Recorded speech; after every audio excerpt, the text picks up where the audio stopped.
சிலுவபாதை நடக்கும் பாருங்களேன். நம்ம இதிலெல்லாம் நம்ம தவ காலத்தில் முன்னாடியெல்லாம் ஒவ்வொரு ஸ்தலத்துக்கும் எல்லாரும் போவாங்க.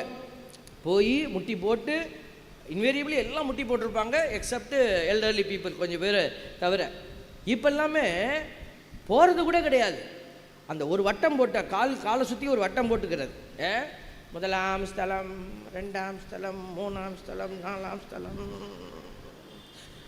14 ஸ்தலத்துக்கு இப்படியே சுற்றி வந்துடுறது. ரொம்ப ஈஸியாக இருக்குது பார்த்தீங்களா? இதுதான் நம்ம இன்னும் முழு இதயத்தோட கடவுளை அன்பு செய்ய விரும்பலை. நம்ம செய்கிறோம், ஆனால் அதை நிறைவாய் செய்யலை. இணைச்சட்டம் 6:5 சொல்லுது, எப்படி நீ கடவுளை அன்பு செய்யணும்? முழு இதயத்தோட. அடுத்தது முழு உள்ளத்தோட. உள்ளம் எங்கே இருக்கு?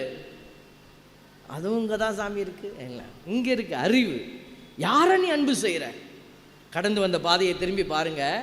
உங்களை தூக்குனவர், கீழே விழுந்தப்போ உன்னை தாங்கினார், தோல்வியில் விடாதபடி உன்னைய துவண்டு விடாதபடி உனக்கு பெலன் ஊட்டினார், யார் யாரையோ வச்சு உங்களை காப்பாற்றி இந்த அளவுக்கு தூக்கி கொண்டு வந்து நிப்பாட்டி இருக்கிறார்.